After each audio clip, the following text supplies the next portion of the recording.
So you can, at your own pace, maybe just provide a written response which we can disseminate to the members.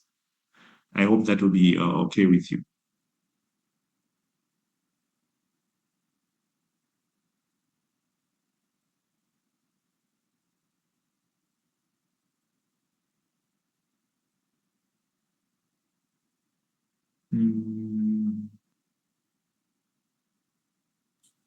Michael, are you able to unmute yourself?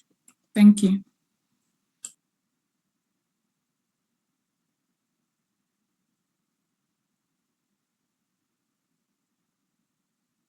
Michael, are you able to speak now?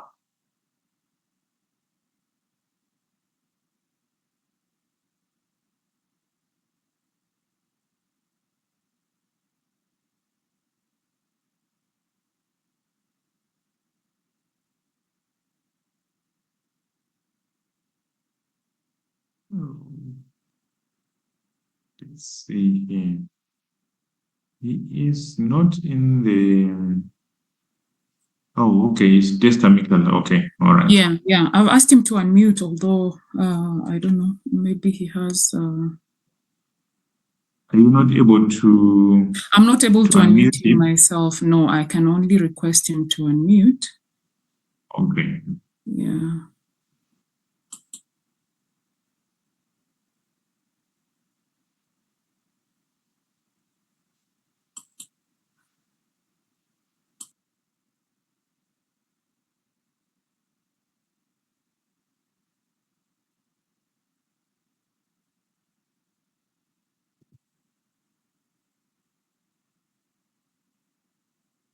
It's saying, can you promote the one call? That's another device. Okay.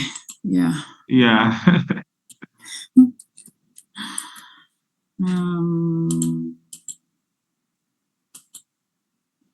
All right. I think that should be fine.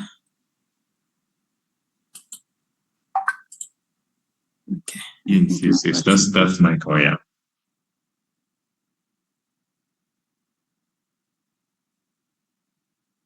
Hello, can you hear me? Michael, how are you? I am very well. My sincere apologies. I seem to be having some issues with the computers and everything today, unfortunately. But I'm glad to join you in the meeting. Hopefully, you can hear me clearly. Yes, we can hear you, and we are glad to have you online. Thank you for having me.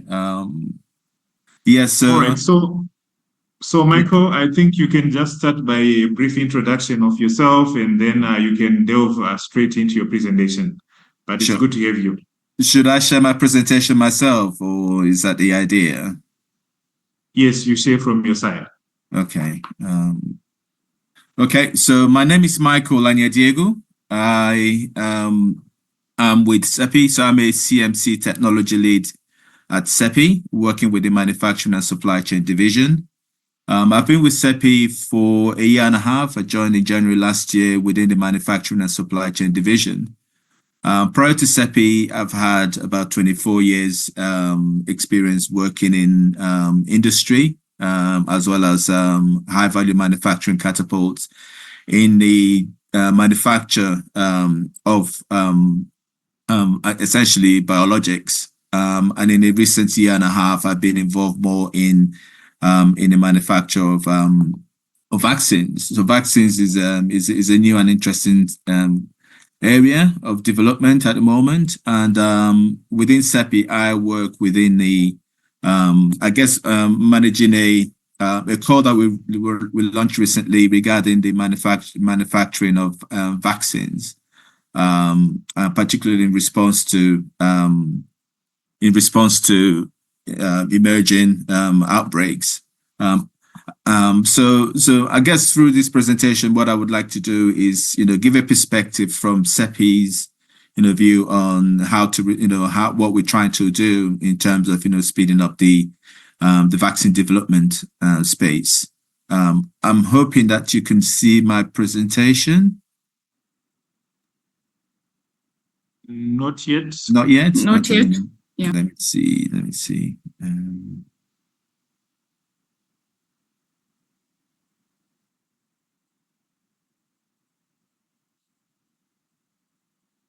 Can you see it now? Yes, it's now it's on. Okay, so my apologies with the computers and everything. So yeah, so essentially going to give you an insight in terms of vaccines development, particularly with the platform technologies that CEPI has been working on in the I guess over the last year and a half, to reduce the timeline for vaccine development. So quickly, so what I'm going to talk about is a quick overview of CEPI, what we mean by the 100-day mission, and also within the manufacturing supply chain innovations, what we're doing to achieve vaccine platform development to meet the 100-day mission target at CEPI. This involves looking at the vaccine manufacturing platforms and the common challenges and innovations that we're focusing on for reducing the timeline for vaccine development. And also we'll be able to go into summary and questions and answers. So quick overview for those who are not very familiar with CEPI. Essentially, we're a global partnership. We're involved in the developing, our vision is to develop, a world which epidemics and pandemics are no longer a threat to humanity. And also with a mission to accelerate the development of vaccine and of biologic countermeasures against epidemic and pandemic threats so that they are accessible to those who need it. So in terms of CEPI, so we, as you can see here, we are a collaboration between governments, pharmaceutical industry, academia, regulators, philanthropists, as well as civil society. And our key mission here is to connecting the different stakeholders to enable us to work together, to develop a platform that would enable us to,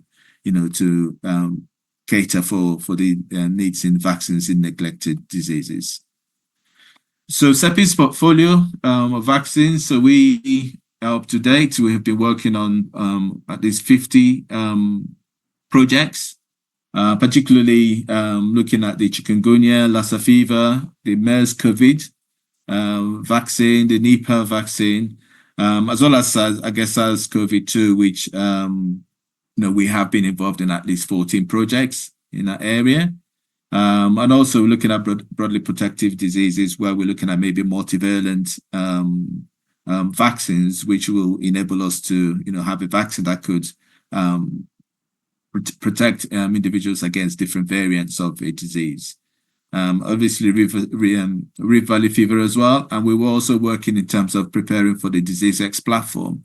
So this is essentially us collecting the data in terms of the technologies that would enable us to better address a disease of unknown, origin, which would need a vaccine to be developed for it.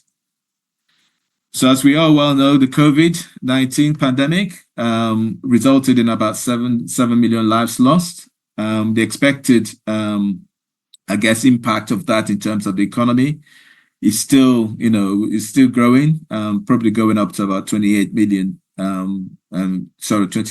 trillion by 2025. And we know how much is destroyed the livelihoods of, hundreds of millions, as well as fractured society. And in essence, broken what we used to know as normal way of living. So this will give us, I guess, a graphical kind of overview of what we're looking at in terms of the 100-day mission. So what we essentially targeting is within 100 days, if we were using the COVID as an example. COVID, was identified as a disease of major concern in January 2020. And then, within 100 days, that would have enabled us to, to develop a vaccine for emergency use authorization, which would have meant that at the time, when the vaccine, we'll be looking at maybe about, about less than 3 million lives affected, compared to when the actual vaccine was launched, which took 326 days, by which time about 68 million people were already affected. And confirmation of the cases. So what we see is that faster vaccine development and deployment can save lives, can prevent economic damage, as well as limit or prevent the emergence of new virus variants as well by reducing their frequency in the population. So CEPI launched the CEPI 2.0 vision, which is to accelerate the development of vaccines, particularly with a focus on making it accessible to people in need. And I guess the document itself can be available on our website if you would like to visit it. And essentially what we're looking at is to achieve, get vaccines ready for initial authorization. And for it to be produced at manufacturing scale within 100 days of recognizing the pandemic pathogen. So this information I've provided here gives us a bit of a background in terms of if you want to, read up on where we are in terms of the 100-day mission. You can find information in this document. And in essence, what we're talking about here is in terms of the 100-day missions, we're going to focus on the preparedness side of the vaccine development. So essentially, we can develop as many technologies, platform technologies as possible, so that by the time there is a disease outbreak, we would know from the different stakeholders what we need to do in preparation for a disease particularly if it's of unknown background, where we need to quickly develop the vaccine to enable the prevention of further spread and impact on human life. So from our analysis, we do, especially looking at the COVID data that was collected over the times, what we identified is that the manufacturing and scale-up as well as the technology transfer is critical to make the vaccine doses available and also with equitably accessible. So in terms of innovation technologies, we'll be looking to enabling the speed, the scale, and access for the vaccines. So as a result of this, we had 3 calls for proposals. One is on the speed, and essentially to accelerate the development and production of various vaccine platforms. The second area was looking more into the broader aspects in terms of if there are existing technologies, how can we scale them up and make them more accessible for areas in need, as well as as we saw with the mRNA vaccine particularly, it was developed very quickly, but obviously the information available on the stability was limited. And as a result of that, it meant that most of the storage conditions were too low, for it to be achieved in areas of low remote areas, as well as low to medium income countries with not strong cold chain supply. So again, in terms of preparedness, so focus on vaccine and platform development, also manufacturing readiness, and also enabling the network, the tools and the networks which will then in parallel enable us to accelerate the development and manufacturing of vaccines and hopefully achieving initial authorization as quickly as possible. And then within the post 100 days, what we'll then be looking at is scaling out the processing so it can cater for the larger population, and particularly, or in some cases, it would enable the development of the larger scale processes using recognized recognized and accepted technologies to enable the wider manufacturing of vaccines. So essentially, by quickly developing the vaccine, using approaches that I will be talking about in the following slides, we'll be able to make the vaccines and apply for initial use authorizations, whilst in parallel the technologies can be the traditional technologies or the technologies can then be used to scale the vaccine development with a view to commercialization. So in terms of the platforms, the key platform areas that we're focusing on is the nucleic acids, the viral vectors, as well as protein expression. So essentially, nucleic acids involve cell-free enzymatic expression of RNA using DNA as a start material. And in this case, the gene of interest, which has been identified from the pathogen, is inserted into a what we will term as a plasmid, and then that plasmid will be used to express the RNA, in this case mRNA.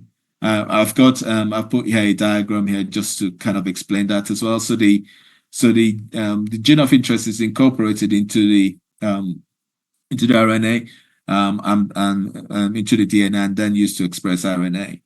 What you would notice across these three platform processes is essentially they use the same technology or the same fundamental principles, in the sense that the product always starts from the gene or the sequence of the pathogens, the protein from antigen from the pathogen is sequenced and inserted into either, if it's a cell, into the DNA of the nucleus of the cell, for it to be expressed into RNA. In the case of viral vectors, we use a viral vector as the mode for delivering the DNA sequence, in essence. So again, here the viral vectors enables the DNA sequence to be transported into the cells and the nucleus, where again it is used to express the protein of interest, which will then help the natural, immune system to make antibodies against the antigen and protect the individual who has been vaccinated. And also with protein expression, the same approach. Again, what we do in this case is we use the gene in the sequence, insert it into a plasmid, and then the plasmid is inserted into the construct of the normal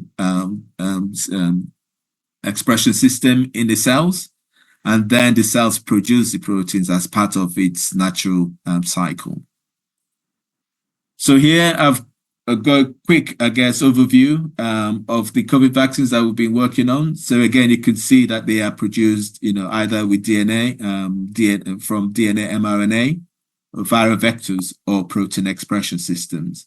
And again, these are the organizations that or the partners we've worked in this space in order to develop the vaccines.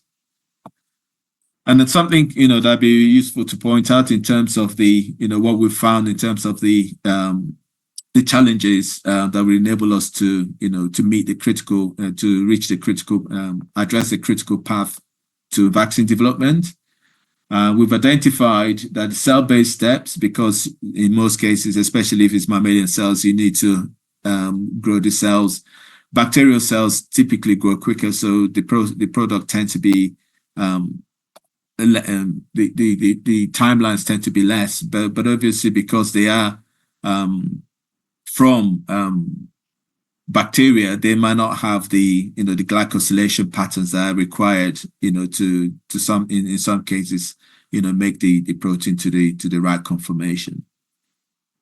So we identified the cell-based steps as well as the release testing steps, often to be in the critical path. And for RNA-based technologies, one of the areas we can work on is also because it needs microbial cells to make the DNA sequence, which is then transcribed into RNA to make the vaccines. Those are the areas that could be addressed as well. And I guess overall, it is essential to maintain for us to maintain a broad portfolio of platforms. Particularly, we focused on the mRNA, viral vectors, and protein expression because they are accepted and well characterized approaches for making vaccines. And there could be new methods, but obviously with the new methodologies, there are challenges associated with the right controls to ensure that the product is safe, and the test methods to demonstrate that we're achieving the immunogenicity data that we would like to generate from the vaccine studies. So for us, it is essential to maintain that portfolio in order to better address the immune response, the durability, as well as the safety of the product. We need to look at the scale and robustness of the process, so it can be tech transferred to our partners across the various regions. And also it needs to be accessible. The cost of goods needs to be, affordable for the local population, as well as, the thermostability will be important to achieve, particularly, where if we can aim to, in most cases where we can store the vaccines at ambient at refrigeration temperatures, and hopefully, within ambient conditions for the last mile, as we say, for the production, for the distribution of the vaccine to more remote areas. So in terms of innovations that we can use to transform mRNA platforms, one of the things that we certainly found from the mRNA platform is that it is inherently suitable for rapid vaccine development, although to date it has been mainly used for development of the COVID vaccine. Other work is being carried out to understand better, or to generate RNA products as well for other diseases by research organizations. With RNA, the manufacturing is largely synthetic, like I said, in terms of using enzymes for making the product. So and because they're largely synthetic, they're faster than most cell-based processes.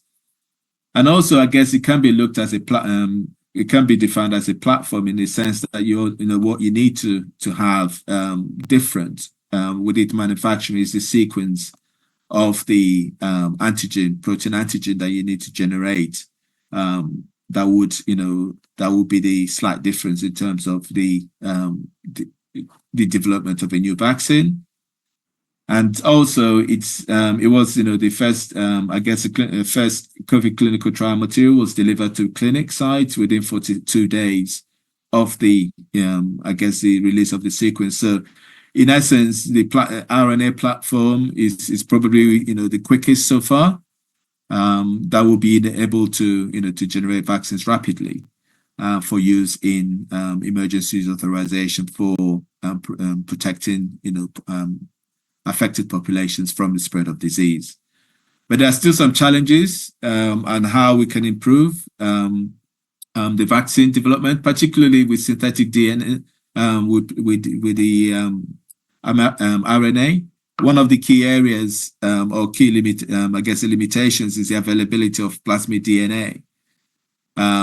Often there are not as many facilities making plasmid DNA, particularly in low to medium income countries. And one of the areas that we're currently working on is developing the technology for making synthetic DNA. And synthetic DNA manufacturing is still a new technology, but it has a small platform requirement in terms of the cost, cost of goods and actually setting up the facility. But what we can see here happening is that it can reduce the timeline for making vaccines even more. Some of the areas we looked at, is with synthetic DNA, you can make it within, in most cases within 20, maybe 10 days. Whereas for plasmid DNA, you need at least 30 days to generate and expand the plasmid stream, and then the quality release will probably add another 10 to 15 days. Some of the areas, again, we're looking in terms of RNA is, alternative lipids and enzymes. And also in terms of access is the thermostability improvements in terms of being able to use approaches that would enable the storage of the vaccine for longer periods and hopefully in maybe refrigeration temperatures that would make it more accessible, to areas where cold storage is limited. So again, here is an overview of the innovations for mRNA platforms. I've mentioned synthetic DNA. So this will typically be, I guess, the process stages in terms of mRNA production. So the synthetic DNA is added to the RNA from the RNA template, and then used for the production, clarification, and filtration of the product. So again, these are the areas in terms of technology improvements that we're focusing on that would enable us to to speed up the timeline for vaccine development. So examples of the projects we're working on in this area. So we've got a project here where in terms of the distribution. So we're using in this case the developer is using polymeric nanoparticles as a carrier for the RNA. And it will enable the mRNA product to be stored at 2 to 8 degrees in liquid formulation. And also there are potential to lower the cost of the cost of goods as compared to some of the lipid nanoparticles currently being used for vaccine development. Another example is working with Ghent University, where we're working on looking at freeze drying. Potentially improving the continuous freeze drying of the encapsulated RNA that would enable, I guess, the stability to be achieved at 2 to 8 degrees, and also enable the, I guess, improvements in terms of transferring the tech transfer and the storage of the RNA product in better conditions and affordable conditions. So again, another area is in terms of using microarray particles. In this case, we're using high density. We're investigating the use of high density microarray patches, which enables, in essentially the vaccine material be coated on the tip of the microarray particle, and as you will see here, so essentially in terms of the storage as well as immunization, in terms of vaccination, you would essentially have a pad with the microneedles coated on it, and it would enable, I guess, hopefully immediate a rapid transfer of the antigen material onto the surface of the skin. And it will enable, I guess, it could provide an alternative way in terms of, rather than using vaccination by injection, intradermal, intramuscular injections, you can use the microarray the patch, to inject the vaccine into the individuals and help prevent, I guess, disease spread. Or the impact of the actual vaccine or pathogen, sorry. So in terms of innovations in the protein platform area, so again, we have here as an example of the established process steps that are used for the manufacture of proteins. As we know, proteins, in terms of the manufacturing, involves can be various different approaches. In this case, we still, as mentioned, we still need protein expressions as they are an established platform. They have a known safety, efficacy, and acceptability data. They may induce different immune systems because also compared to RNA vaccines. They have large manufacturing capacity, so you can make them in larger scale with lower cost of goods, as also they have some good thermostability data. So with protein-based vaccines, we will be looking at, and I guess that's an example that could be used here.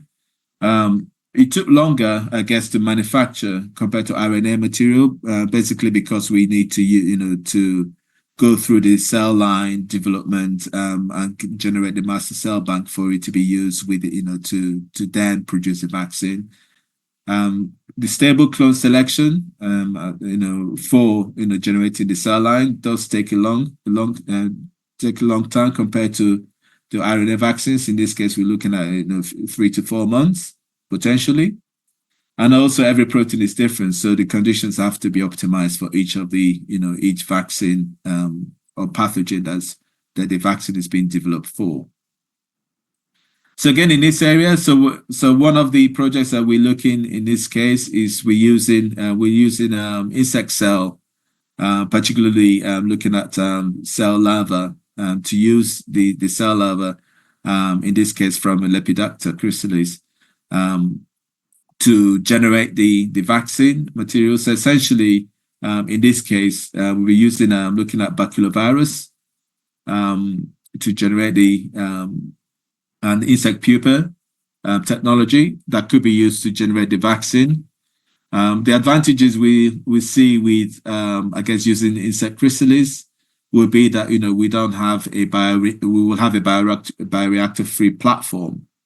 So essentially, what this will mean is that the insects are grown and then inoculated with through the baculovirus with the sequence, the DNA sequence, which has already been inserted in the baculovirus. And then it would enable, as part of the, I guess, the natural production, natural production process of the larva, they will produce the antigen of interest, and then that antigen will be the protein antigen will be extracted by, I guess, you know, the stages developed by Algenex organization. And what that would mean, it will reduce the cost of goods because we don't need bioreactors to generate the material. So we wouldn't have the verifications of the, you know, of the cleans and, you know, the large, you know, water supply that's required for, you know, cleaning, sanitization and of bioreactors.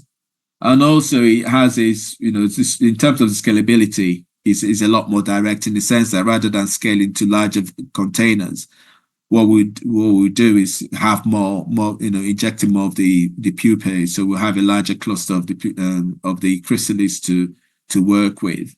And that, in essence, would mean that, you know, in terms of the technology, there'll be obviously growing the larva, and then being able to have those, you know, the larva could be inoculated and transported either as frozen or grown more locally and used to extract the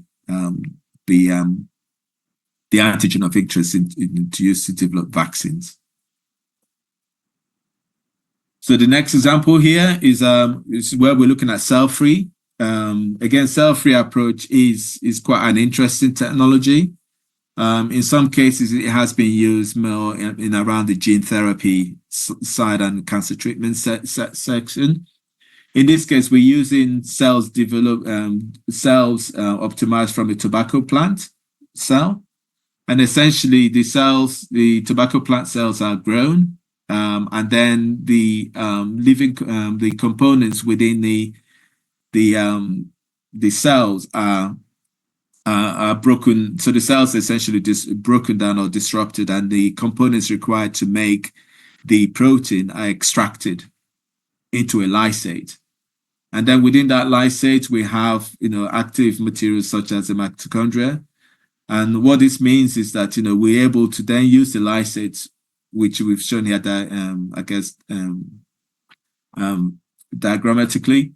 And in essence, what you then need to do is you add your DNA sequence into the mix with other components required to you know, for the expression of the protein. And in this case, you know, instead of having the long cell line development pattern, you know, we can achieve the expression of the protein of interest or the antigen within 48 hours. And in terms of the manufacturing, when we're looking at the, you know, the timeline, when you compare it to, say, the standard Chinese hamster ovary cells, which are used for essentially making antibodies and proteins, we can reduce the timeline from 4 to 6 months using CHO cell lines to between 20 and 40 days, which is a marked improvement in terms of, you know, reducing the timeline for vaccine development.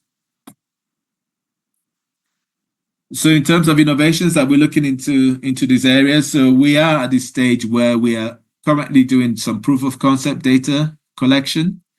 So essentially, what in this case, we'll be looking at, say, investigation using a vaccine that's already in the market. We use the technologies that we are developing, to test to generate the equivalent of that vaccine, and we do a comparability test.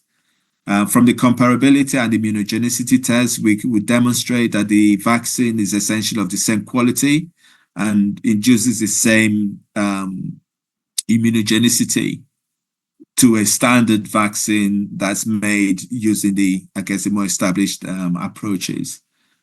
And that will give us the confidence that we're not changing the product, we're not changing the vaccine, but we're devising a way of shortening the vaccine development timeline, which in turn would enable us to make the vaccine as quickly as possible and reduce the timeline and hopefully make it more accessible and available in event of another outbreak. So in essence, what we'll be looking at is preventing an outbreak becoming an epidemic and an epidemic becoming a pandemic scenario.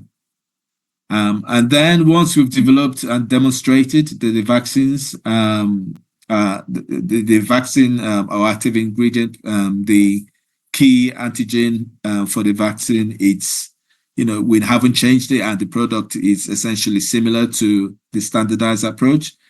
We would then be looking to demonstrate to use those technologies and improvements in a vaccine candidate, to use that to substitute those stages into a vaccine development candidate and processing. So potentially we could use it to generate a vaccine against vaccines against a pathogen with a the treatment is not available, and then potentially we can then use that to generate the initial vaccine material, whereas we can also in parallel be using the standardized methodologies or the standardized manufacturing approaches to develop the vaccine, which takes a bit long, which we use the processes that take a bit longer to make the vaccine. But we've had we would already have the vaccine for emergency use authorization to prevent the spread, but at the same time we use the standardized processes to make the commercial scale vaccines that will be used for more routine immunizations as and when required. So the hurdles that we have to overcome are typically in terms of manufacturing is the custom facilities and equipment that may be required, which are not readily available at scale. In some cases, what we'll be looking at, is some of the technology we're looking at use the same standard equipment that are being used for vaccine manufacturing at the moment. Where there are, new technologies, that might not necessarily be commercially available, then would also be looking at in terms of the supply chain, helping to address the supply chain and making sure that those equipment or the critical equipment are readily available for manufacturing the vaccines in low to medium income countries. And also looking into the supply chain that needs to be to be set up for the raw materials, particularly if the enzymes that we're looking at, again, is something that we'll be looking to address as a whole. In terms of costs, we'll be looking at initially the technology might be expensive to start with, but once you start looking at a larger scale, the cost, the cost will hopefully come down as a result of the scale up. And also be looking at in terms of investments that may be required for facilities and equipment to make those vaccines when they've been transferred to the areas of where the say the pathogen is more localized. Also be looking at the cost of goods as well, just to make sure that they are within the target cost of goods that we'll be looking for most of the CEPI vaccines, to ensure that they are affordable and accessible to those who need it. So in terms of innovation hurdles, so there are vaccine developers. We'll be working with vaccine developers. Obviously, there'll be a regulatory aspect where we're looking at these new technologies. So what we were hoping to do as we develop these technologies, we work within CEPI with the CMC regulatory team to start the introduction of those technologies, and start the discussion with the regulators to ensure that there is familiarity with the processes that we are developing, so that we don't end up going requesting maybe filing for a new vaccine to be to be approved without the necessary background that would have been required in order to demonstrate the understanding that the vaccine is safe and it's it does what it's supposed to do. So again, there is the stakeholders that we need to engage from this perspective to ensure that the vaccines are being made are safe and to the acceptable standards. And obviously, we can't compromise on standard safety and the efficacy. So those are the one of the areas that we will need to to ensure that we also addressing as we go through the process. So the key takeaways are vaccine development involves both product development as well as process development. So we're looking to address the speed of manufacturing the vaccines, and also at the same time looking at the scale and access. In terms of the the vaccine development, and what we would CEPI will be looking to to engage our manufacturing and supply chain network partners to ensure that they have the I guess the capability of those platforms that we've been that I've mentioned earlier. So the capability of making mRNA, viral vectors, and protein expression vaccines. And so in the case of an outbreak, they have those technologies, and hopefully be in a position to quickly have the technology transferred to the facility, and then that'll be used to make the product, the vaccine product, and with authorization be used locally to make for vaccines. So there is unprecedented learnings that we have had from the pandemic, and part of what we're doing now is addressing those and getting better prepared. In those cases, if we're looking at innovative technology advances, so we're continuously monitoring the landscape to look at new technologies that could be used for vaccine development, and we're looking to incorporate those into our portfolio of, I guess, technologies and capabilities to make vaccines. So this, I guess, is a quick overview. So traditionally, it's been taking at least 5 years to make vaccines. With COVID, it took about 350 days to make the first vaccine, which was an mRNA-based vaccines.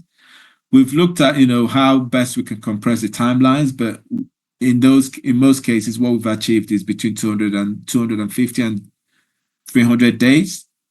So we see what we're looking at in terms of making vaccines quicker. There needs to be a paradigm shift.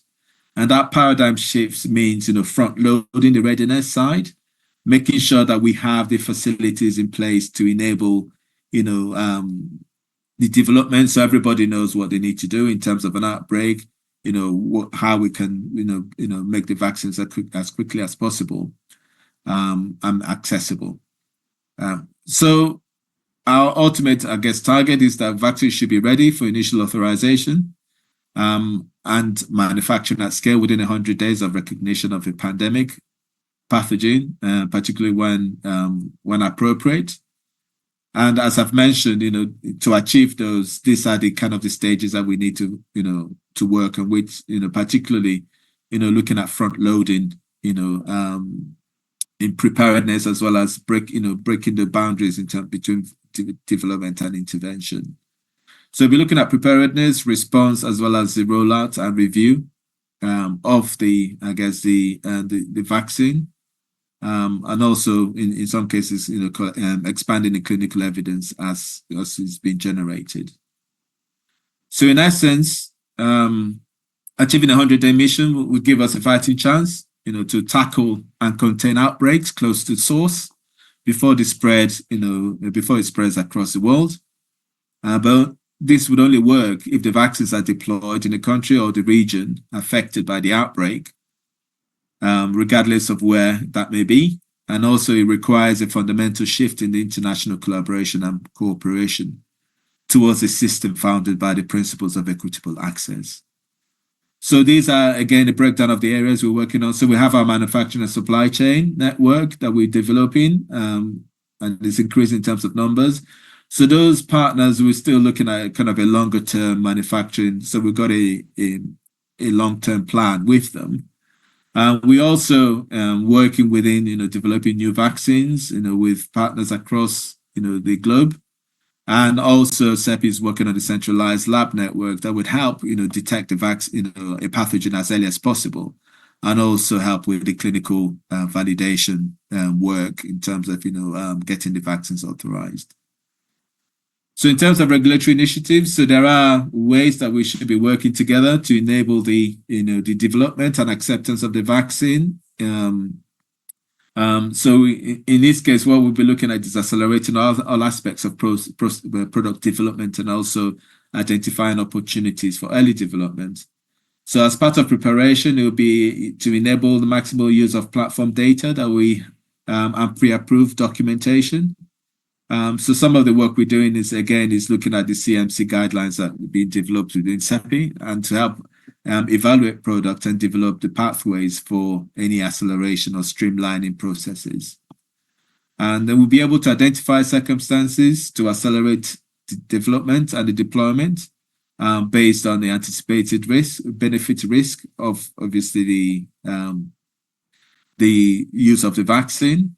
And also we'll be looking to harmonize outbreak ready pathways and maximize the speed of review and regulatory reliance to enable rapid regional and global rollout. So we're working on regulatory templates as well, CMC regulatory templates. So during the pandemic, there were an unprecedented number of technology transfers that were carried out. So for readiness, CEPI industry and academics collaborate and develop the CMC protocol templates for comparability exercises, as well as process validation.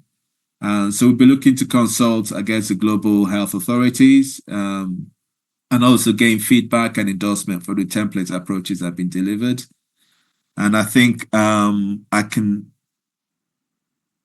come to the end of my presentation, and hopefully it's been very informative. It's been informative and useful, and we can discuss any questions that you have or any comments as well.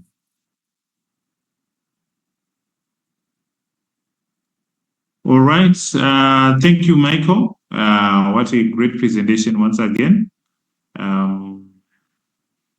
Yes, I'm just compiling the questions so that we can put them on screen for you to try to attend. Sure. Just give me a second.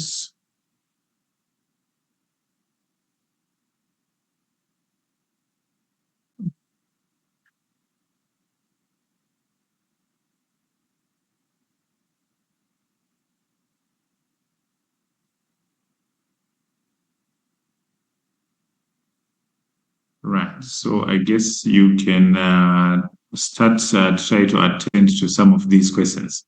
Sure. So with increasing capacity building projects.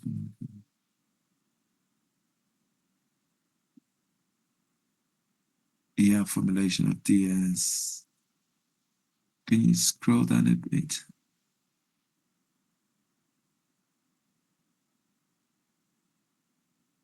So the questions, so we need, I can't see the full question. I think it rolls over to the next section, next page. Do you mind scrolling down to the next page?